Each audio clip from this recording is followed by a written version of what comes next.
कृषिमा विदेशी लगानी भित्र्याउन नपाउने इन्डियनहरूको अमेरिकनहरूको इन्ट्रेस्ट पूरा गर्ने नियत उद्योग छ तराईमै, किसान छन् तराईमै, तर उखुको मूल्य लिन माइती घरमा आएर उफ्रिनुपर्छ। आफ्नो पेट पाल्नका लागि एक छाक पनि आफैले कमाएकोले उसलाई खान पुग्दैन जो नेता हो। राणाकालमा पनि बजेट त बन्थ्यो, त्यो कुमारी चोक अड्डादेखि नै एकजना सांसदले अहिले 6 करोड रुपैयाँ प्राप्त गर्छ, जसको कुनै हिसाब किताब हुन्न। त्यो निर्वाचनमा खर्च गर्छन्, निर्वाचनपछि त्यसलाई असुल उपर गर्छन् र अर्को निर्वाचनका लागि खर्च बटुल्छन्। केपी ओलीको मात्रै दोष होइन, यो व्यवस्थाभित्रको दोष हो। मिडियाले 2 वर्षपछि मात्रै थाहा पायो, सडकमा त 2 वर्षपछि मात्रै आयो, हामीलाई पक्राउ गरिसकेका थियो। 2/3 पनि संसदीय व्यवस्थामा काम छैन।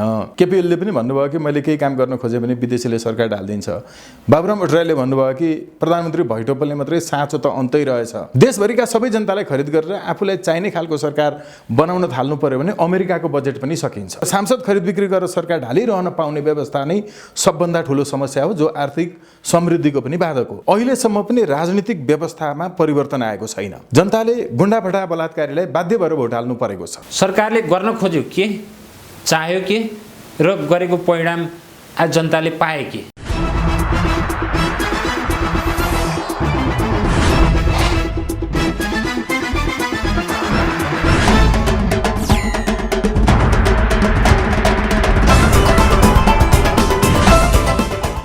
दर्शकवृन्द नमस्ते। कार्यक्रम आर्थिक संवादमा यहाँहरूलाई हार्दिक स्वागत गर्दछु। म नवीन काफ्ले।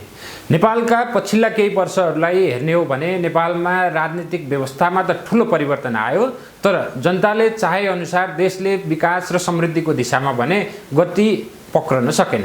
नेपालमा राजनीतिक परिवर्तन हुने तर जनताले चाहे स्तरको आर्थिक विकास र समृद्धिको सपना पूरा नहुने चक्र बारम्बार चलिरहनुका पछाडि खास के कस्ता कारणहरू छन्? जनताको विकास र समृद्धिको चाहनामा नै कतै केही कमजोरी हो कि राज्यको नेतृत्व गर्नेहरूले जनताको चाहना अनुसारको काम गर्न नसकेका हुन्?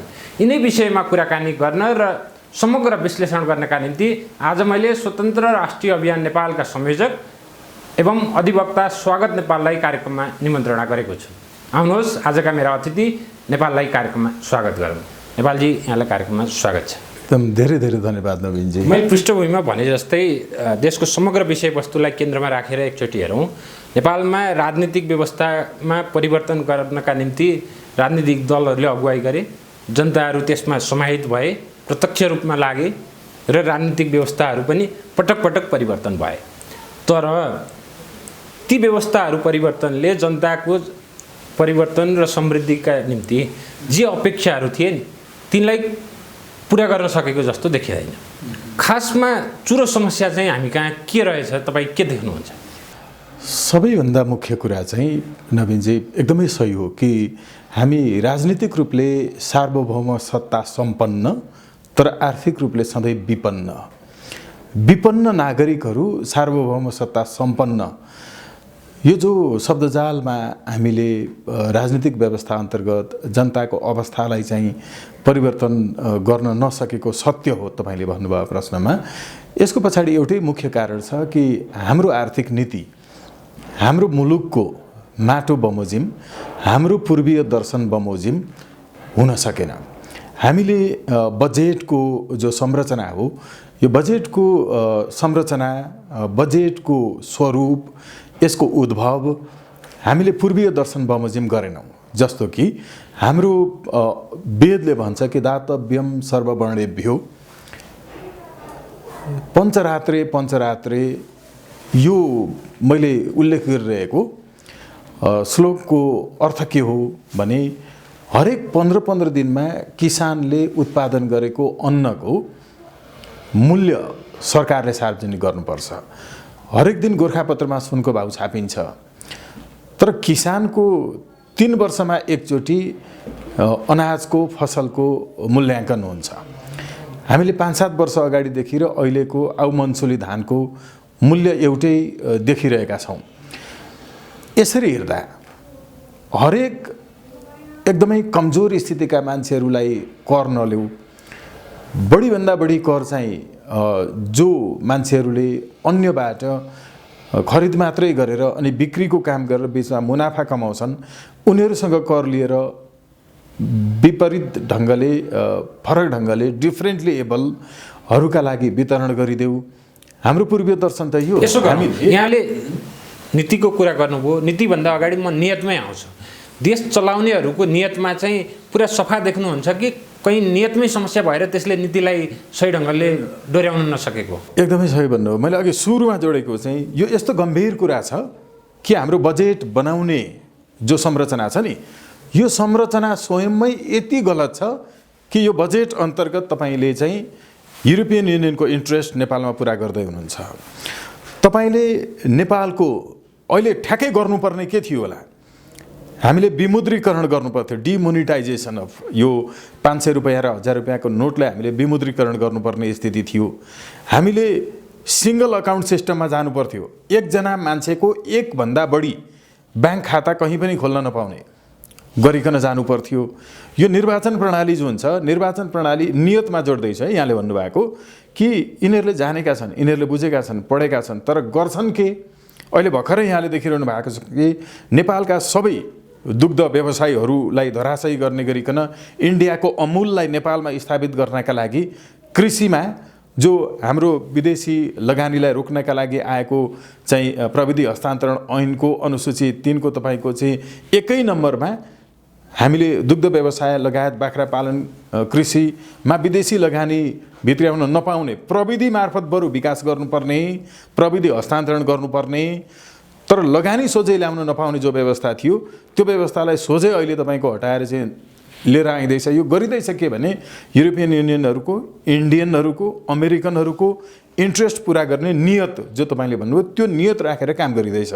यसले गर्दा नीतिमा पनि त्यति धेरै समस्या हुन्न थियो होला, व्यवस्थामा पनि समस्या हुन्न थियो होला। बाहिर शक्तिको कुरा पनि छोडौँ, देशभित्रै एउटा हिसाबले हेर्ने हो भने के देखिन्छ भने यो व्यवस्थामा जुन व्यवस्थाका लिडरहरू भए, नेताहरू जुन समयक्रममा नेतृत्व गर्ने अवसर पाए नि, उनीहरूको जीवनमा चाहिँ परिवर्तन भएको देखिन्छ, तर जनताको स्तरमा भने खासै केही परिवर्तन भएको देखिँदैन। भ्रष्टाचार भन्नुहुन्छ, त्यस विषयमा यहाँ बढी जानकार हुनुहुन्छ, यस विषयमा लामो यहाँको अध्ययन अनुसन्धान छ। त्यसमा हरेक व्यवस्थामा बढ्दो छ, घट्दो कहीँ छैन। समस्या बाहिरतिर दोष दिएर अरूकोबाट हामी परिचालित भयौँ भन्ने भन्दा पनि हामी भित्रै भएका यी समस्याहरूलाई अलि मेन ढङ्गले खोतल्नु पो पर्ने हो कि?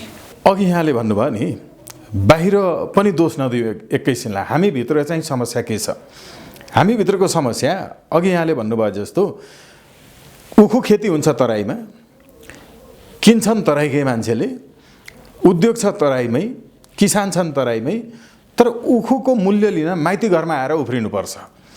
अघि भन्नुभयो कि स्थिति नेताहरूको चाहिँ जसरी चाहिँ परिवर्तन भयो, जनताको उस्तै छ, जसको न कुनै व्यवसाय छ, न कुनै जागिर छ, न कुनै उसको आफ्नो कम्पनी उद्योगहरू छ, उसले केवल भाषण गर्ने बाहेक जीवनमा केही काम गर्दैन।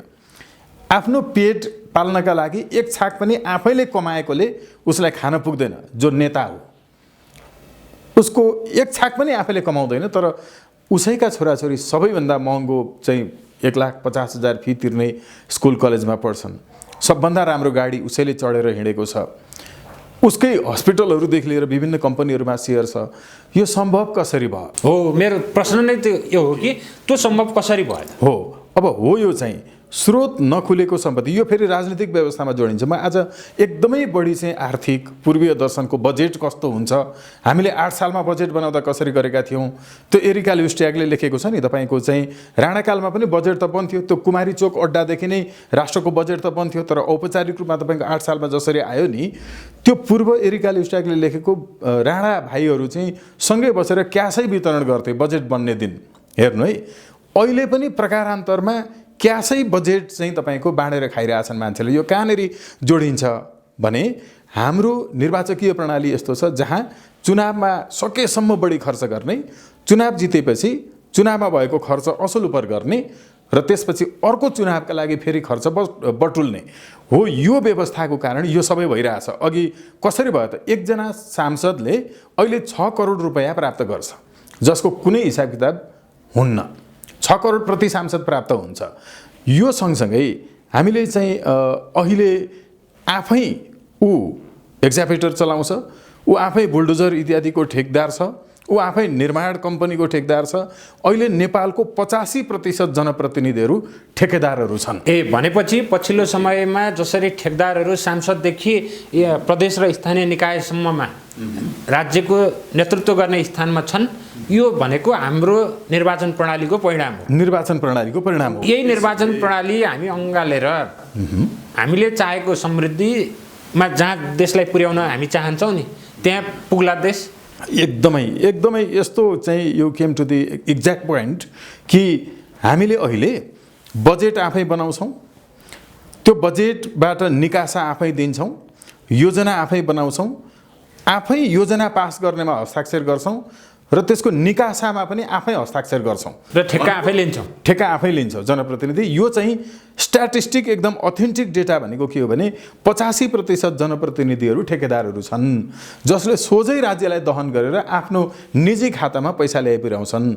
यसैले गर्दा यी निर्वाचन प्रक्रियाको कारण जहाँ सांसदहरू भनेको व्यवस्थापिकाका सदस्य हुन् उनीहरू कार्यपालिकामा जाँदैनन्। अहिले हाम्रो स्थानीय तहमा पनि त स्थानीय सरकार छ भनेको स्थानीय कार्यपालिका छ, स्थानीय व्यवस्थापिका छ र स्थानीय न्यायपालिका जो न्यायिक समिति छ त्यहाँ पनि कार्यपालिका न्यायपालिका व्यवस्थापिका तीनवटै छ। त्यहाँ निर्वाचन जित्ने व्यवस्थापिका भनेको स्थानीय तहका जनप्रतिनिधिहरू स्वयं नै त्यहाँको कार्यपालिकामा हुन्छन् जसले योजना बनाएर सिग्नेचर आफै गरेर निकासा दिन्छन्। भनेको व्यवस्थापिकाको सदस्य नै कार्यपालिकाको सदस्य भएपछि सन्तुलन हुँदैन र आफैले जे मन लाग्यो त्यही निर्णय गर्न पाइन्छ। केन्द्रमा पनि हामीले पठाएका विधायकहरू जो हुन्छन् जनप्रतिनिधिहरू सांसदहरू उनीहरू स्वयं मन्त्री बन्छन्। मन्त्री भनेको कार्यपालिकाको सदस्य हो। अब कार्यपालिका नै व्यवस्थापिकाबाट जन्मिने व्यवस्थाको निर्वाचन प्रणाली जहाँ हुन्छ नि त्यहाँ आफैले बजेट बनाएर आफै लिने हो। यो व्यवस्था र निर्वाचन प्रणालीको कारण नेताहरूको एउटा पंक्ति चाहिँ अकल्पनीय ढङ्गले यसरी सम्भ्रान्त एउटा चाहिँ न्यू एलिट कम्युनिटीमा चाहिँ यो इभल्भ हुँदै आइरहेको छ। त्यो भएको हुनाले निर्वाचन प्रणाली यही नै भए पनि यही निर्वाचन प्रणालीबाट आएका हाम्रा नेतृत्वहरूले पनि पानी जहाजदेखि रेलसम्मको सपना त बाँडेकै छन्। जनताका समृद्धिका लागि घर घरमा पाइपबाट ग्यास पुर्याउनेसम्मको अपेक्षा पनि प्रशस्तै बाँडिएकै हुन्। त्यसैले अपेक्षा र आशा जगाउने कुरामा त उनीहरूको समस्या देखिएन, तर त्यसलाई व्यवहारमा लागू गर्ने सन्दर्भमा चाहिँ काम गर्ने हाम्रो ब्युरोक्रेसीले पो साथ नदिएको हो कि अथवा समस्या चाहिँ कहाँनिर हो?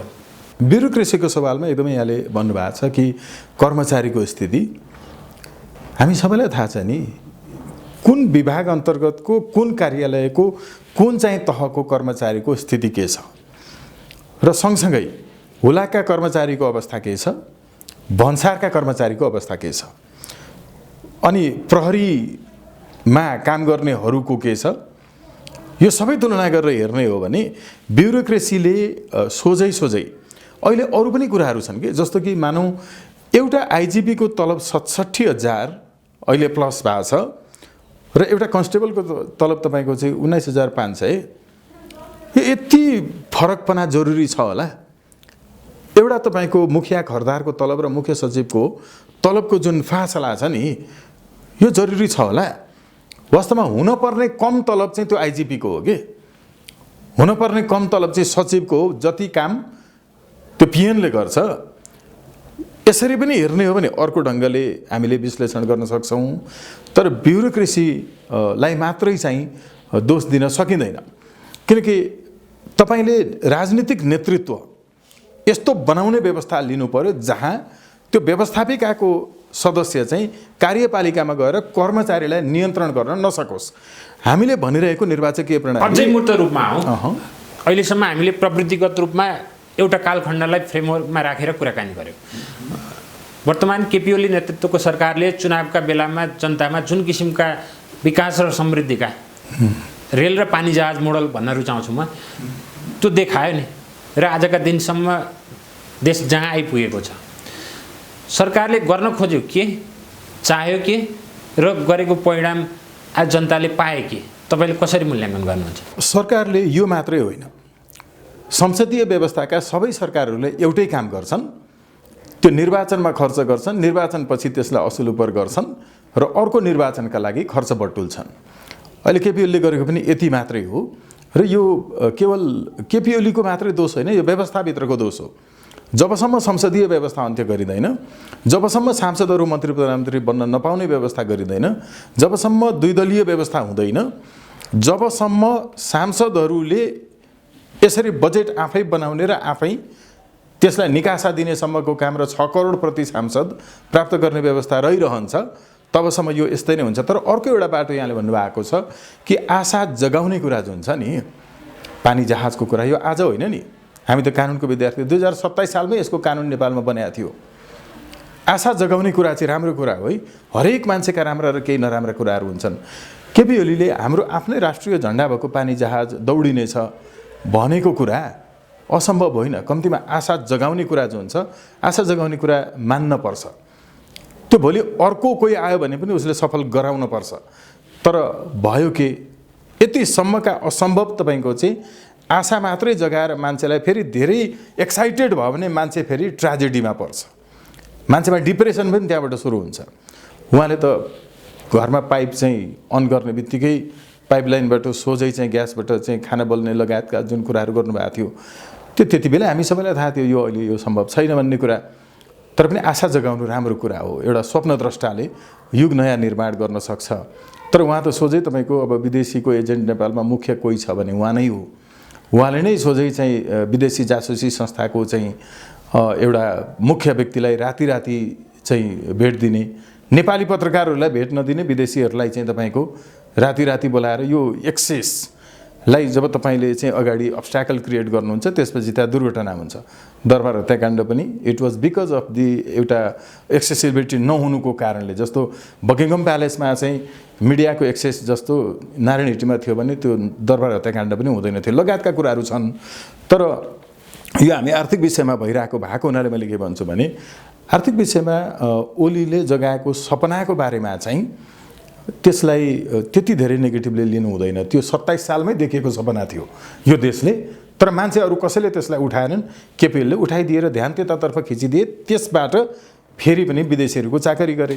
नेपालमा एउटा गम्भीर रूपमा हुने गरेको बहस के हो भने, नेताहरू अथवा राज्य चलाउनेहरूले आफू निकटका केही व्यवसायीहरूलाई पोस्नका निमित्त नीतिगत रूपमै व्यवस्था गरेर नीतिगत भ्रष्टाचार वा नीतिगत अनियमितताका माध्यमबाट देशमा कुनै न कुनै किसिमको लुट वा भ्रष्टाचार भइरहेको छ भन्ने बाहिर यावत रूपमा चर्चा हुन्छ। तपाईँ अधिवक्ता स्वागत नेपालका हिसाबले पनि र स्वतन्त्र राष्ट्रिय अभियान नेपालका संयोजकका हिसाबले पनि देशका स्रोत र साधनहरूमाथि लुट भइरहेको देखिरहनु भएको छ नि। एकदमै त्यसका विरुद्ध अभियान पनि चलाउनु भएको छ। कसरी लुट हुँदो रहेछ देशका रिसोर्सेसहरूमाथि र त्यो प्रपञ्च कसरी रचिँदो रहेछ? अहिले हेर्नुहोस् है, सानो कुरा म यसमा पनि आउँछु। हामी यो आर्थिक उसमा भएको हुनाले नि एकदमै जनसामान्यलाई गरेर सोधौँ त, तपाईँको घरको टेलिफोनको बिल चाहिँ 286 रुपैयाँ 50 पैसा आउँछ, मानौँ 46 पैसा आउँछ। तपाईँले त्यहाँ गएर 286 रुपैयाँमा 87 रुपैयाँ दिनुहुन्छ। त्यो 46 पैसा बाहेकको अरू तपाईँलाई फिर्ता आउँछ? 46 पैसा कम लिँदैन तपाईँलाई, तर त्यसमा 1 रुपैयाँ बढी लिइन्छ नि। हामी सबैले छोडेर हिँड्छौँ। यो देशको अहिलेको लगभग चाहिँ तपाईँको 50-60 लाख घरधुरीले तिर्ने बिलमा पानीको धाराको बिल जुन आउँछ नि, त्यसमा 26 पैसा 25 पैसा आउँछ। सरकारले 75 पैसा फिर्ता दिन्छ? दिँदैन। उसले महिनाभरि 10,000 मान्छेको घरधुरीबाट 1-1 रुपैयाँ रकम उसको फाँटमा जम्मा भएको हुन्छ। तर उसले ब्याङ्कमा जम्मा गर्दाखेरि त्यो बढी रुपैयाँ जो आएको हुन्छ 46 पैसाभन्दा बढी हो, यो रकम नै संस्थागत रूपमा भएको नीतिगत भ्रष्टाचार। तपाईँ हामी कोही पनि 25 पैसा माग्दैनौँ। अहिले त 25 पैसा त निष्कासन पनि गर्न छोड्यो राष्ट्रले। यो भन्न खोजेको के हो भने, कि राज्यले 25 पैसा अहिले पनि राष्ट्र ब्याङ्कले निष्कासन गर्नुपर्छ मुद्रा निष्कासन गर्दा, कि तपाईँलाई 25 पैसा फिर्ता दिनुपर्छ? अझै म स्पष्ट गरौँ, कि मन्त्री सिस्टममा अझै स्पष्ट गरौँ, मन्त्री परिषदबाट कुनै राज्यका स्रोत साधनहरू नै कुनै एउटा निजी व्यवसायिक घरानालाई दिने अथवा यस्ता किसिमका नीतिगत भ्रष्टाचारको कुरा मैले तपाईँसँग जोड्न चाहेको। ओके, म एकदमै आउँछु यसमा। मैले अघि खाली भनेको नि, मैले अर्को विषयमा जोड्न मात्रै खोजेको है। एकदमै गम्भीर विषय छन्। जस्तो तपाईँको स्वास्थ्य सामग्री खरिद गर्ने विषयमा हामीले नै रोक्यौँ। होइन कोही पनि बोलेन। एक खालको सडकमा आएर गऱ्यो होला, हामी अदालतमा गयौँ। तपाईँको चाहिँ बालुवाटारको जग्गा व्यक्तिको नाममा गइसक्यो भन्ने कुरो त हामीले त्यसको विरुद्धमा हाम्रो केन्द्रीय सदस्य तपाईँको चाहिँ कोइरालाजीहरू, युवराज कोइराला लगायतलाई हामीलाई नै पक्राउ गरियो। त्यसको विरुद्धमा मुद्दा हाल्न जाँदा मिडियाले 2 वर्षपछि मात्रै थाहा पायो। सडकमा त 2 वर्षपछि मात्रै आयो, हामीलाई पक्राउ गरिसकेको थियो। त्यो बेला हाम्रै विरुद्ध त्यो बालुवाटारको जग्गा व्यक्तिको नाममा लगियो भनेर चाहिँ मुद्दा हाल्न जाँदा हामीले जे डकुमेन्ट लग्यौँ नि, त्यो डकुमेन्टको आधारमा यो डकुमेन्टै किर्दै बनायो भनेर हामीलाई पो मुद्दा हाल्यो। मिडियाले 2 वर्षपछि थाहा पायो। यस्ता कैयौँ छन् जो मन्त्री परिषदबाटै तपाईँको निर्णय गरेर माधव नेपालको सबभन्दा पहिलो चाहिँ प्रधानमन्त्रीत्व कालमै त्यो निर्णय भएको थियो। सँगसँगै अहिलेसम्मकाहरू न्यायाधीशहरू नै बन्न आइपुगे। त्यही जमिनमा तपाईँको संलग्न भएका मान्छेहरू त्यो सिंहदरबार भित्रैबाट र बालुवाटार भित्रबाट कसरी हुन्छ पनि मैले भने। तर म अहिले तपाईँलाई यस्तो विषयमा ल्याउन खोज्दैछु नि, साँच्चै यो कुरो सुन्ने मान्छेले ध्यान दिएर सुन्यो भने नि, जसले घरको बत्तीको बिल तिर्नुहुन्छ 46 पैसा 50 पैसाको बिल आउँछ, 25 पैसा फिर्ता पाउँदैन। देशैभरिको घरका सबै मान्छेले हरेक महिना तिर्छ। हो त्यो रकम कति हुन्छ होला देशभरि? मान्छेले ख्याल नगरेको, तर अलिकति मनमा पर्छ मान्छेलाई कि मेरो 75 पैसाको बिल निकालेको छ कि बिलिङ सिस्टम ठिक गर तिमी। राष्ट्र ब्याङ्कले 25 पैसा निकाल्दैन भने 25 पैसाको बिलिङ किन गर्छौ?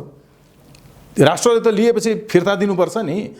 यो धेरै ठुलो भ्रष्टाचार हो। हेर्नुहोस्, देशभरिको 60 लाख घरधुरीले तिर्दाखेरि यो कम हुँदैन, तर छोड्ने हरेक मान्छेलाई 25 पैसा छोडे जस्तो लाग्छ। मैले भनेको यति साना कुराहरूमा पनि ध्यान दिनुपर्छ। हामीले अलि यो कुरा गर्दै गर्दाखेरि बालुवाटारका जग्गाका कुरा, स्वास्थ्य सामग्री खरिदका कुरा, सबै तपाईँको चुरे क्षेत्रको चाहिँ स्रोत साधन विदेशीलाई बेचिरहेको कुरा, अहिले तपाईँको चाहिँ यस्तो ढङ्गले चाहिँ नेपालको हिमाली क्षेत्रका चाहिँ एकदम बडा मूल्यवान ढुङ्गाहरू चाहिँ सानो सानो भोल्युममा मात्रै पनि तपाईँको चाहिँ इन्डियन एम्बेसीसँग सम्म ल्याइपुर्याएर त्यहाँ के भइरहेको छ होइन, यी विषयहरू पनि आएका छन्। स्वागतजी, हामी कुराकानी गरिरहँदा हाम्रो यथार्थ के हो भने लाखौँ नेपाली युवाहरू रोजगारीका निम्ति विदेशिनुपर्ने, खाडी वा मलेसियाका निम्तिमा रोजगारी गरेर तिनले पठाइदिएको रेमिटेन्सका कारणले देश चलाउनु पर्ने अवस्था एकातिर छ। कोरोना भाइरसका कारणले तिनले रोजगारी गुमाएका छन्। देशभित्र ठुलो मात्रामा रोजगारी गुमाउने मान्छेहरूको सङ्ख्या बढ्दो छ। तर देशको ध्यान भने कोरोना नै छोडौँ, यसबाट उत्पन्न यो असहज परिस्थिति पनि छोडौँ। सिङ्गो सरकारको ध्यान एकातिर, सरकार संसद विघटन पश्चात एउटा ढङ्गले अगाडि बढेको छ। अन्य राजनीतिक दलहरू सडकमा समेत आइराखेका छन्। तपाईँहरूको स्वतन्त्र राष्ट्रिय अभियान कहाँ के गर्दैछ, एउटा कुरा। दोस्रो कुरो, यो परिस्थितिबाट देश चलेर हामी चाहिँ विकास र समृद्धिको त जो कल्पना छ नि, त्यसमा जनता राखेर अगाडि बढिराखेका छौँ। हाम्रो यथार्थ र हाम्रो सपना, यसले हामीलाई सही ठाउँमा पुर्याउँछ। अघि मैले सुरुदेखि जोड्दै आएको कुरा, संसदीय व्यवस्थाको विशेषता यो हो, जहाँ 2/3 नै तपाईँले कसैलाई दिनुभयो भने पनि त्यसले विदेशीहरूले सांसदलाई खरिद बिक्री गरेर सरकार ढालिरहने एउटा विकल्प त्यहाँभित्र अप्सन भएको हुनाले 2/3 को पनि संसदीय व्यवस्थामा काम छैन। त्यसैले न राणाकालमा हामीले चाहिँ यो काम गर्छु भनेर जितेर गएको मान्छेले त्यो काम गरेन भने फिर्ता बोलाउन पाउने राइट टु रिकल, प्रत्याह्वानको अधिकार राणाकालमा पनि पाएनौँ। सोझै जनताले आफ्नो प्रतिनिधि राणाकालमा पञ्चायतमा बहुदलमा र अहिले पनि छान्न पाएको छैन। अहिले जनताले सरकारको प्रमुख छान्दैन, सांसदले छान्छ र सांसदले जुनसुकै बेला ढाल्न पाउँछ। त्यसैले केपीएलले पनि भन्नुभयो कि मैले केही काम गर्न खोजेँ भने विदेशीले सरकार ढालिदिन्छ। बाबुराम भट्टराईले भन्नुभयो कि प्रधानमन्त्री भैटोपलले मात्रै साँचो त अन्तै रहेछ। यो भनेको के हो भने हाम्रो सरकारको प्रमुखलाई समस्या के छ? सरकारको प्रमुख भइसकेपछि मुलुक र मुलुकीको हितका लागि आर्थिक समृद्धिका कार्यक्रमहरू साँचो अर्थमा ल्याउनका लागि जसले प्रयत्न गर्छ उसलाई ढाल्छन् विदेशीले। कसरी भने सांसदहरूलाई खरिद बिक्री गरेर सम्भव छ। तर देशैभरिको मान्छेको 51% जसले प्राप्त गर्छ उसले सरकार बनाउने हो भने त्यो जनतालाई खरिद गर्न सकिँदैन। देशभरिका सबै जनतालाई खरिद गरेर आफूलाई चाहिने खालको सरकार बनाउन थाल्नु पर्यो भने अमेरिकाको बजेट पनि सकिन्छ। तर सांसद खरिद बिक्री गरेर सरकार ढालिरहन पाउने व्यवस्था नै सबभन्दा ठुलो समस्या हो, जो आर्थिक समृद्धिको पनि बाधक हो। अब अघि यो निर्वाचनको प्रक्रिया जहाँ तपाईँले ओभरअल व्यवस्था नै के राख्नु भएको छ भने चुनावमा खर्च गर्ने, जितेर असुल उपर गर्ने, अर्को चुनावलाई बटुल्ने, यो रहन्जेलसम्म यस्तै रहने हो। एउटा अर्को सँगसँगै तपाईँले जोड्नु भएको प्रश्नमा के पनि थियो भने प्रधानमन्त्रीले संसद विघटन गरेको विषयमा हैन तपाईँहरू के गरिरहनु भएको छ भन्ने सन्दर्भ चाहिँ संसदीय व्यवस्थाको यो विशेषता हो जहाँ प्रधानमन्त्रीले जुनसुकै बेला 2/3 प्राप्त गर्दा पनि संसद विघटन गर्छन्। संसदीय व्यवस्थाको विशेषता चाहिँ तपाईँ स्वीकार गर्ने अनि संसदीय व्यवस्था अस्वीकार नगर्ने त्यो विघटनको मात्रै विरोध गर्ने कुराको कुनै अर्थ छैन। हामीले संसारमा अहिले यस्ता 38 वटा देशहरू छन् जहाँ प्रश्नको अन्तर्यमा जान चाहन्छु।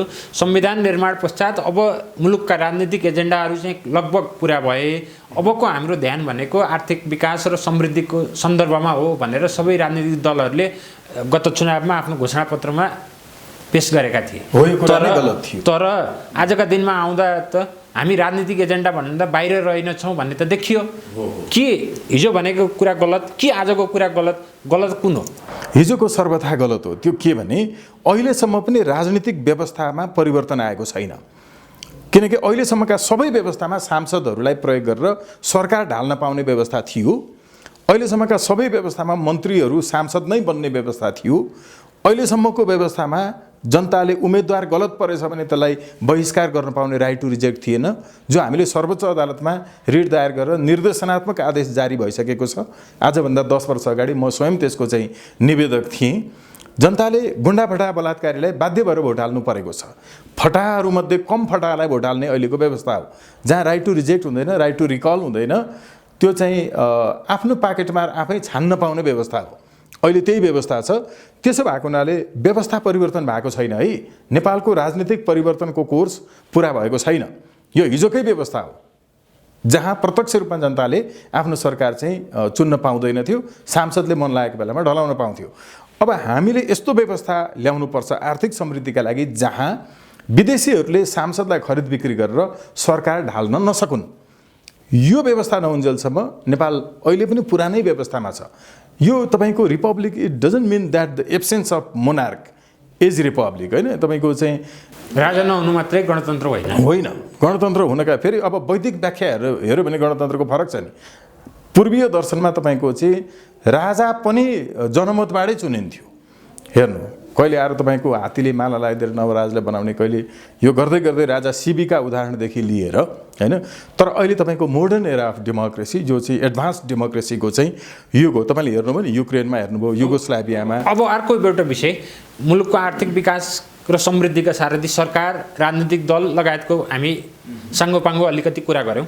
अब अर्को एउटा महत्त्वपूर्ण पक्ष भनेको निजी क्षेत्र हो। नेपालको निजी क्षेत्र चाहिँ कतिको जिम्मेवार छ, अथवा नेपालको निजी क्षेत्रले देशलाई अगाडि बढाउने दिशामा गरेका कामहरूलाई तपाईँले कसरी मूल्याङ्कन गर्नुभएको छ? नवीनजी हेर्नु, यो झट्ट सुन्दाखेरि हामीलाई गलत ढङ्गले लिन सक्छन् मान्छेहरूले। यो एकदम बेग्लै एक दिन एपिसोडमा कुरा गर्नुपर्ने विषय हो। म छोटकरीमा भन्छु, 46 सालपछि नेपालमा कोही पीडित छ भने त्यो निजी क्षेत्रको उद्योगी एन्टरप्रेनरहरू पीडित छन्। हामीले युरोपियन युनियन र अमेरिकनहरूको एजेन्डा अनुसार डेमोक्रेसी, तपाईँको ट्रेड युनियनिज्म यसरी लिएर आयौँ, जहाँ तपाईँले 3 महिनासम्म काम गर्ने बित्तिकै चाहिँ स्थायी नियुक्ति दिनुपर्छ। स्थायी नियुक्ति दिने बित्तिकै ऊ आन्दोलनमा गएको दिनको पनि तपाईँले उसको तलब दिनुपर्छ। आन्दोलन गर्न पाउने छुट छ, आन्दोलनमा गएर काम नगरे पनि तलब दिनुपर्ने व्यवस्था जसले नेपालमा एजेन्डा भित्रायो नि, तिनका देशमा चाहिँ घन्टाको हिसाबले तलब दिइन्छ। नेपालमा उद्योगी व्यवसायीहरूलाई यसरी धराशयी बनाइयो। हामी त राष्ट्रिय पुँजीपति वर्गको निर्माण गर्न चाहन्छौँ नि। हामी राष्ट्रिय पुँजीलाई निर्माण गर्न चाहन्छौँ। यो राष्ट्रिय पुँजीवादको निर्माण पनि हो राष्ट्र बलियो हुनका लागि। हामीले गऱ्यौँ के भने नेपालका उद्योगहरू सारा तबाह गर्ने, धराशयी अवस्थामा पुर्याउने। विदेशीहरूलाई अहिले तपाईँको कृषिमा लगानी, विदेशी लगानी यही नै हो। हाम्रा दुग्ध उद्योगी व्यवसायहरू लगायत बाख्रा पालन, माछा पालन, अहिले माछा पालनको तपाईँले देख्नु भएको छ। म आफै सर्वोच्चमा त्यो चाहिँ रिट हेरिरहेको छु, जहाँ मान्छे मर्दा हालेको फर्मालिन प्रयोग भएको माछा मात्रै नेपालमा ल्याउनु दिएको छ, जिउँदा माछाहरू नल्याउनु भनेर। पशु विभागले तपाईँको चाहिँ प्रतिबन्ध लगाएर अहिले सबै नेपालमा चाहिँ फर्मालिन हालेको माछा खाइरहेछन्। यो धेरै टाढाको विषयसम्म जान सक्छ। तर अघि मैले भनेको के भने युनियनिज्म नेपालका लागि एकदमै खतरनाक छ। हामीले तपाईँको चाहिँ घन्टाको हिसाबले पैसा दिने र लिने हो भने नि मजदुरलाई पनि तपाईँको चाहिँ यसले फाइदा गर्छ, यसले उद्योगी व्यवसाय एन्टरप्रेनरहरूलाई पनि फाइदा गर्छ। र हामीले 46 सालपछि यसरी तपाईँको चाहिँ धराशयी बनायौँ। तर अर्कोतर्फ तपाईँले हेर्नुभयो भने यस्तो राम्रो पिक्चर देखिन्छ, जस्तो कि अहिले नेपाल संसारको सबभन्दा महँगो आँखाको इन्ट्राओकुलर लेन्स उत्पादन गर्ने देश हो। अहिले हामी संसारको सबभन्दा महँगो उच्च हिमाली भेगको चाहिँ भोटे कुकुर उत्पादन गर्ने देश हो। जुनसुकै देशको माटोमा उब्जनी हुने उच्च पहाडी भेगको तरकारीको बिउ उत्पादन गर्ने देश हो। हामी अहिले एसियामा तपाईँको 1 नम्बरमा पुग्न आँटिसक्यौँ बिजुलीको ट्रान्सफर्मरको उत्पादनमा। हामी अहिले तपाईँको चाहिँ संसारको सबभन्दा सानो जातिको चामलको बिउ उत्पादन गर्ने देश हो। यो नयाँ पुस्ताले यति धेरै अचिभमेन्टहरू प्राप्त गरेको छ। यो अचिभमेन्ट चाहिँ तपाईँको पोलिटिक्समा चाहिँ नयाँ पुस्ता आउन सकेन, फरक यति मात्रै हो।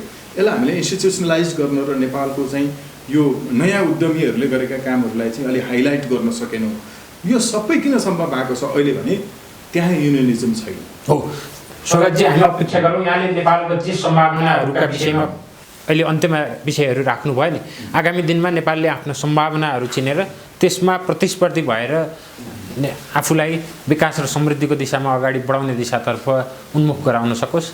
यहाँको महत्त्वपूर्ण समयका निम्ति हार्दिक धन्यवाद ज्ञापन गर्छु। एकदमै आभार व्यक्त गर्छु, धन्यवाद ज्ञापन गर्छु।